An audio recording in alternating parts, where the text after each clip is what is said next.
आप सभी को जय मसीह। और प्रभु हम सबको सुरक्षित रखा है, मैं विश्वास करता हूँ, और कोरोना से भी संभाल के रखा है। और आज फिर हम प्रभु के वचन से सीखेंगे। और आज जो मैं टॉपिक पे बात करने वाला हूँ वो टॉपिक है, क्या मैंने अपने अधिकार को खो दिया? Am I lost my right? तो इसी के ऊपर में बात करेंगे। तो आइए हम खुदावन से दुआ करें कि परमेश्वर जो है वो हमें बुद्धि और ज्ञान दे, अपनी आत्मा की अगुवाई दे इस बातों को समझने के लिए और आशीषित होने के लिए परमेश्वर के वचन में। आइए हम प्रार्थना के साथ में शुरुआत करें।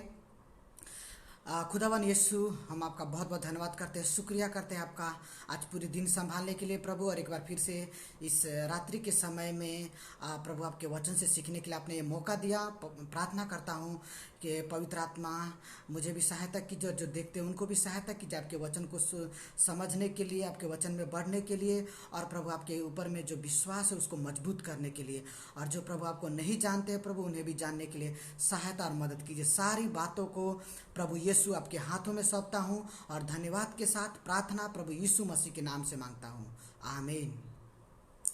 तो आज मैं जो बात करने वाला हूँ, जो मैंने पहले ही बता दिया, क्या मैंने अपने अधिकार को खो दिया? Am I lost my right? और इसी के ऊपर में प्रभु यीशु मसीह ने बहुत ही बढ़िया तरीके से, जब मत्ती की पुस्तक हम 21 अध्याय 28 से लेकर 32 तक पढ़ते हैं, तो उसमें एक घटना के द्वारा प्रभु ने हमें दिखाया है, और मैं आज वो घटना आपके सामने रखना चाहता हूँ। और उसमें क्या हुआ, एक किसान है और एक किसान को दो बेटे हैं। पहला बेटा जो है वो किसान जाके उसको बोलता है कि जाके खेत में काम करो, और वो लड़का बोलते हैं मैं अभी जाता हूँ काम करने के लिए, लेकिन वो नहीं जाता है। फिर उसका पापा जो है वो दूसरे बेटे के पास में जाके कहता है बेटा काम करने के लिए जाओ, खेत में खेत की रखवाली करो। वो बेटा कहता है मैं नहीं जाऊँगा, गुस्से में बोल के, और फिर बाद में वो पछता के और जाता है खेत में काम करने के लिए।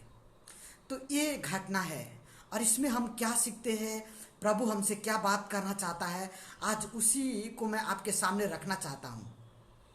तो सबसे पहले जो दूसरा लड़का था जो कहा कि मैं नहीं जाऊंगा काम करने के लिए या खेत में नहीं जाऊंगा, वो लड़का बाद में पछताया। क्यों पछताया? क्योंकि उसको मालूम हो गया कि मैंने अपने पापा के मन को दुख दिया है, वो कठोर बातों के द्वारा उनका इनकार करके, और इसलिए वो सोचा कि मैं क्या करूँगा, अपने मन को फिरा के और जाके खेत में काम करूँगा या खेत की रखवाली करूँगा, और इसीलिए वो बाप के सामने इनकार किया। लेकिन बाद में वो जाके और खेत में काम करता है। और जो पहले वाला लड़का है वो पूरी तरह से क्या बोलता है, मैं अभी जा रहा हूँ, लेकिन गया नहीं, वो खेलने वोलने के लिए या किसी और काम में चला गया। तो इसमें हम क्या देखते, किसने अपने बाप के आदेश को माना, किसने अपने बाप के हुक्म का पालन किया, पहले वाला या दूसरा वाला? तो जाहिर सी बात है पहले वाले तो ने सिर्फ बोलने में तो कहा लेकिन किया नहीं, लेकिन दूसरा वाला जो था वही अपने बाप के आदेश का पालन किया मेरे प्रियो। और इसी को बोलते हैं अपने अधिकार को बनाए रखना। जब हम किसी के हुक्म को, किसी के आदेश को अपने जीवन में मानते हैं और उसको पूरा करते हैं, तो हम अपने अधिकार को बनाए रखते हैं, उसको खोते नहीं है। और यहाँ पे पहला जो लड़का था वो अपने बाप के आदेश को नहीं माना और अपने अधिकार को खो दिया। कैसे, उसके बारे में मैं बहुत बढ़िया एक उदाहरण दूंगा और वो समझ में आ जाएगी और बढ़िया से। और दूसरा वाला लड़का बाप के सामने इनकार किया, लेकिन जब उसको एहसास हुआ कि उसने अपने बाप का इनकार किया है, अपने बाप का दिल दुखाया है, तो वो क्या किया, वो पछताया। वचन जब पढ़ते हैं तो उसमें लिखा है कि वचन 29 में, जब मत्ती 21 अध्याय 29 वचन पढ़ते हैं तो उसमें लिखा है उसने उत्तर दिया मैं नहीं जाऊंगा, परंतु बाद में पछता कर गया। इसी को बोलते हैं रिपेंटेंस। और प्रभु हर एक इंसान के जीवन से चाहते हैं कि ये हो। और मैं एक उदाहरण देना चाहता हूँ कैसे ये दूसरा बेटा अपने अधिकार को अपने बाप के साथ में बरकरार रखा, लेकिन पहले वाला बेटा ने कैसे अपने अधिकार को खो दिया।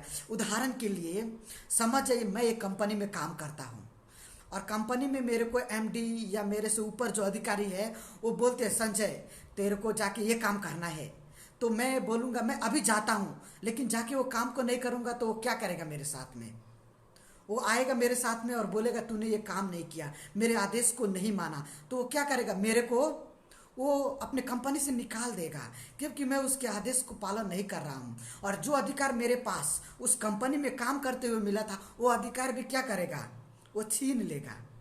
तो क्या हम समझते हैं कि जब हम आदेश का पालन करते हैं तो अपने अधिकार को हम बचा के रखते हैं, लेकिन जब हम आदेश का उल्लंघन करते हैं उसी टाइम हम क्या होते हैं, अपने अधिकार को खो देते हैं। और एक बहुत ही बढ़िया और उदाहरण मैं आपको बाइबल से बताना चाहता हूँ। उत्पत्ति की किताब हम 3 अध्याय पढ़ते हैं, जहाँ पे परमेश्वर ने सबसे पहला आदेश जो आदम और हवा को दिया था, उन्होंने कैसे परमेश्वर के आदेश को उन लोगों ने क्या क्या इनकार कर दिया या परमेश्वर की आज्ञा का उल्लंघन कर दिया और अपने अधिकार को कैसे खो दिया। और मेरे प्रियो, ये इतना साधारण नहीं है। हम जब अधिकार को खोते हैं ना, तो हमारे साथ बहुत कुछ होता है। और आज मैं आदम के जीवन से और हवा के जीवन से उन सारी बातों को आपके सामने रखना चाहता हूँ, ताकि हम सीख सके और हम अपने जीवन में अपने अधिकार को कायम रख सके खुदावन यीशु में। तो सबसे पहले हम आदम की वाटिका में क्या देखते हैं, परमेश्वर ने क्या बोला आदम और हवा को, तू सारे पेड़ को वृक्ष के फल को खाओ और सारे जानवरों के ऊपर में राज करो और तुमको सारा अधिकार देता हूँ। आदम की जो वाटिका थी, जो एक स्वर्ग था, उस पूरे स्वर्ग का अधिकार परमेश्वर आदम और हवा को दिया। और उस परमेश्वर एक बात को बोला कि जो मिडिल में मध्य में जो एक वृक्ष है, जीवन का वृक्ष, उसके फल को मत खाना। सिर्फ एक ही हुक्म दिया था जिसको मानना था आदम और हवा को, कि इसका फल को कभी मत खाना। और उन लोगों ने क्या किया,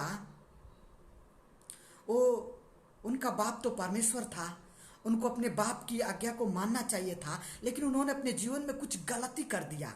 और वो गलती क्या था मेरे प्रियो, कि उन्होंने अपने परमेश्वर को, जिसने अपने हाथों से और अपने ही रूप में उनको बनाया था, उसकी आज्ञा को ना मान के और उन्होंने किसी दूसरे की आज्ञा को माना, जिसको हम शैतान कहते हैं, जिसको हम डेविल कहते हैं, लूसीफर कहते हैं या अजगर कहते हैं, जो कभी भी आदम और हवा के साथ में समय नहीं बिताया और कभी भी वो आदम और हवा के साथ संगति नहीं किया।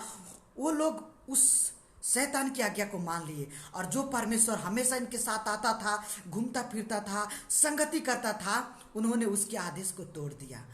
और जब उन्होंने आदेश को तोड़ा तो क्या क्या हुआ, कैसे इनके अधिकार छीन गए इनसे और क्या क्या इनके जीवन में आया, मैं इसी के ऊपर में बात करना चाहता हूँ, ताकि हम इसको बहुत ही गंभीरता से अपने जीवन में ले ले कि हमें क्या है, हमें अपने अधिकार को खोना नहीं है, बल्कि उसको बनाए रखना है।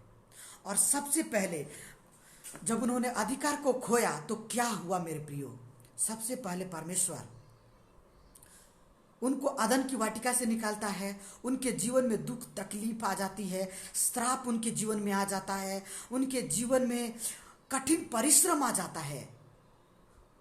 जब वो परमेश्वर के हुक्म को उन्होंने तोड़ दिया तो, अपने अधिकार को खो दिया तो। और इतना ही नहीं मेरे प्रियो, जब आप उत्पत्ति की 3 अध्याय पढ़ेंगे ये सारी बातें मिलेंगी। और इतना ही नहीं, बल्कि ये सारे अधिकार को खोया, स्वर्ग जैसे घर को उन्होंने खो दिया परमेश्वर के अधिकार को ना मान के। और साथ ही साथ में जो सबसे बड़ी बात जो वहाँ पे घटी, वो आपके सामने मैं रखना चाहता हूँ। यहाँ पे जब हम देखते हैं वचन 3:7 पढ़ते हैं, उत्पत्ति 3:7 पढ़ते हैं, तो उसमें ऐसे लिखा है कि उन्होंने परमेश्वर की आज्ञा को नहीं माना बल्कि शैतान की आज्ञा को माना और शैतान उनको नंगा कर दिया। आपको मालूम है, शैतान आदम और हवा को नंगा कर दिया। जब हम अपने बाप की आदेश को नहीं मानते हैं और दूसरे किसी की आज्ञा को या आदेश को मानते हैं तो हमें नंगा कर देता है मेरे प्रियो। यही जीवन की हकीकत है। इसीलिए सबसे ज़्यादा अच्छा यही है कि हम अपने बाप की, जो हमारा परमेश्वर है, खुदावन है, उसी के हुक्म को हम माने। और वचन 3:7 जब पढ़ते हैं तो उसमें कैसे लिखा है कि कैसे परमेश्वर ने इनको नंगा कर दिया। आपके बीच में वो वचन पढ़ना चाहता हूँ क्योंकि वो बहुत ही मज़ेदार वचन है और समझने की बात है। तब उन दोनों की आंखें खुल गई, आदम और हवा की आंखें खुल गई और उनको मालूम हुआ कि वे नंगे हैं।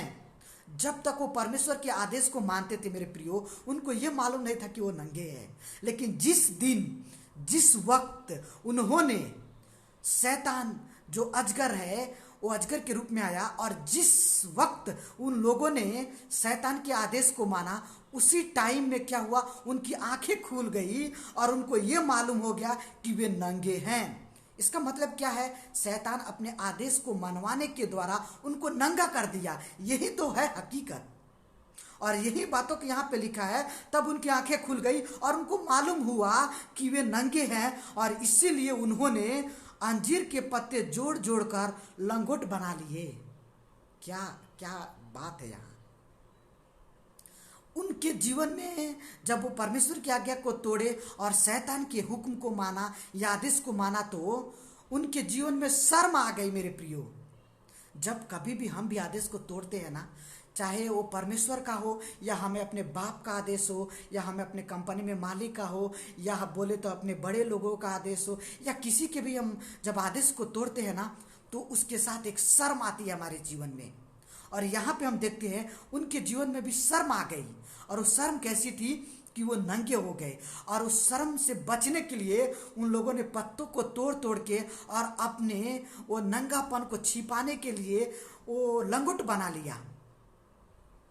फिर और आगे मैं पढ़ना चाहता हूँ 11 नंबर वचन, उसी में क्या लिखा है। उसने कहा, परमेश्वर ने कहा, किसने तुझे बताया कि तू नंगा है?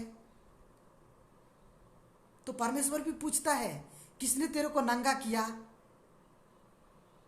तो जाहिर सी बात है कि शैतान ने उनको नंगा किया। तो मेरे प्रियो, हम क्या देखते हैं, क्या समझते हैं कि जब भी कभी हम शैतान की हुक्म को मानते हैं, जब भी हम अपने परमेश्वर के हुक्म को तोड़ते हैं, तो शैतान हमको विनाश की तरफ में लेके जाता है। हमारे अधिकार हमसे छीन लिए जाते हैं, और वही तो हम आदम के जीवन से और हवा के जीवन से देखते हैं। तो क्या हम अपने जीवन में तैयार हैं परमेश्वर की आज्ञा को मानने के लिए? क्या हम अपने अधिकार को बनाए रखना चाहते हैं? तो हमें परमेश्वर की आज्ञा को मानने की जरूरत है। नहीं तो क्या होगा, शैतान एक दिन हमको ऐसा नंगा करेगा कि हमारा नंगापन भी कभी कोई नहीं ढक सकता है। वो हमको नष्ट कर देता है जब हम उसके आदेशों को मानते हैं। शुरू में तो वो हमें बहुत मजे देता है, शैतान बहुत तरह की खुशियां देता है, लेकिन बाद में हमारे जीवन को तबाह कर देता है। मेरे प्रियो, वो घर को तोड़ देता है। इसीलिए सबसे अच्छा यही है कि हम परमेश्वर की आज्ञा को माने। और जब हम नए नियम की पुस्तक पढ़ते हैं, तो परमेश्वर हमें उसमें 2 तरह की नए आज्ञा को देते हैं, प्रभु यीशु मसीह। और वो नई आज्ञा क्या है, मैं आपके बीच में उसको रखना चाहता हूँ, पढ़ना चाहता हूँ। जब हम मत्ती के अध्याय 22 अध्याय पढ़ते हैं और वचन 36 और 39 पढ़ते हैं, तो उसमें ऐसे लिखा है कि प्रभु यीशु ने कहा कि तू परमेश्वर अपने प्रभु से अपने सारे मन और अपने सारे प्राण और अपनी सारी बुद्धि के साथ प्रेम करना। और दूसरी आज्ञा जो था, प्रभु ने ये बताया कि जैसे तू अपने आप को प्रेम करता है, वैसे अपने पड़ोसी को भी प्रेम करना। ये 2 आज्ञा प्रभु ने हमको बोला करने के लिए। हमें ये 2 आज्ञा को पूरा करना है। बाइबल में परमेश्वर हमको यही बताना चाहते हैं, और हमको इस आज्ञा को तोड़ना नहीं है। नहीं तो एक बार वो आदम और हवा को नंगा किया, आज शैतान हमको भी क्या कर सकता है, वो नंगा कर सकता है। आज बहुत सारे लोग जो है ना, वो परमेश्वर से अलग होकर जीवन को जीते हैं, और शैतान उनके जीवन में एंट्री मारता है, और शैतान की वो बातों को मानते हैं, और शैतान के तरीके से, इस दुनिया की तरीके से अपने जीवन को जीते हैं। और एक दिन उनके जीवन को ऐसे शैतान नष्ट करता है, वो एक ही सेकंड में ख़त्म हो जाता है, सब कुछ बर्बाद हो जाता है। वो अपने सारे अधिकार को, सारे संपत्ति को, हर चीज़ को वो खो देते हैं। मेरे प्रियो, तो क्या हम अपने जीवन से अपने अधिकार को खोना चाहते हैं? कोई भी व्यक्ति नहीं चाहता कि उसको खोए। तो उसको कैसे वो बरकरार बना के रख सकता है?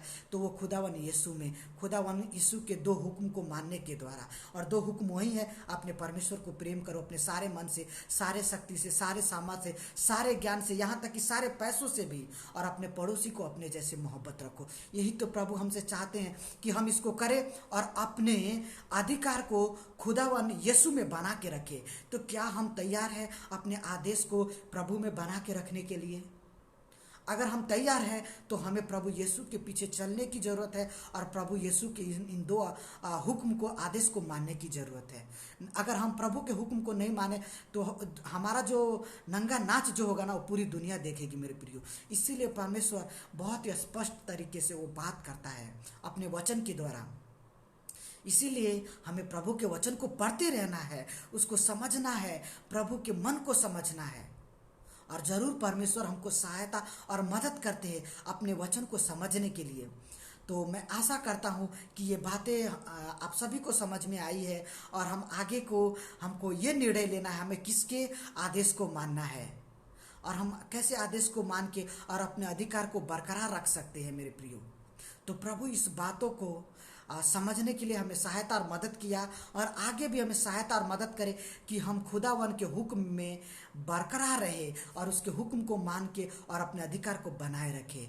परमेश्वर हम सबको आशीष करे इस संदेश के द्वारा। आइए एक छोटा सा प्रार्थना करें। प्रभु यीशु, आपका बहुत बहुत धन्यवाद हो जो आपने बहुत ही अच्छे तरीके से अपने वचन के द्वारा बात किया प्रभु, और आप चाहते हैं कि हम आपके हुक्म को माने, आपके अधिकार को मनाए, आपके आदेश को माने और अपने अधिकार को आप में बनाए रखे। प्रभु जी धन्यवाद करते इस वचन के द्वारा बात किया, मेरे को भी सिखाया, जो प्रभु देख रहे हैं सुन रहे हैं उनको भी, और जो आगे भी देखेंगे उनको भी प्रभु आप जरूर बात करेंगे और उनको सहायता करेंगे अपने अधिकार को प्रभु बचा के रखने के लिए। प्रभु जी सारी बातों को आपके हाथों में सौंपता हूँ। हम सब के प्रभु जीवन को कोरोना से सुरक्षित रखे, अभी तक संभाले हैं, आगे भी संभाल के रखे प्रभु। आज की रात्रि भी आपके हाथों में सौंपता हूँ प्रभु जी, और आपके दया में जीने के लिए सहायता और अनुग्रह करें प्रभु जी। सारी बातों को आपके हाथों में सौंपता हूँ। प्रार्थना सुना प्रभु, आपका बहुत बहुत धन्यवाद, और धन्यवाद के साथ प्रार्थना प्रभु यीशु मसीह के नाम से मांगता हूँ पिता, आमीन आमीन आमीन। आप सभी को बहुत बहुत धन्यवाद प्रभु के संदेश को सुनने के लिए, और प्रभु हम सब के जीवन को बहुत आशीष करे, और मैं विश्वास करता हूँ प्रभु का आत्मा हम सबसे बात किया है। फिर कल एक नए संदेश के साथ मिलेंगे, तब तक प्रभु हम सब के साथ और संग रहे, और प्रभु आज की रात्रि में हमें अच्छी मीठी नींद दे कि कल का हम सुबह उसकी दया में देख सके। तब तक के लिए आप सभी को गुड नाइट, जय मसीह। फिर हम कल मिलते हैं।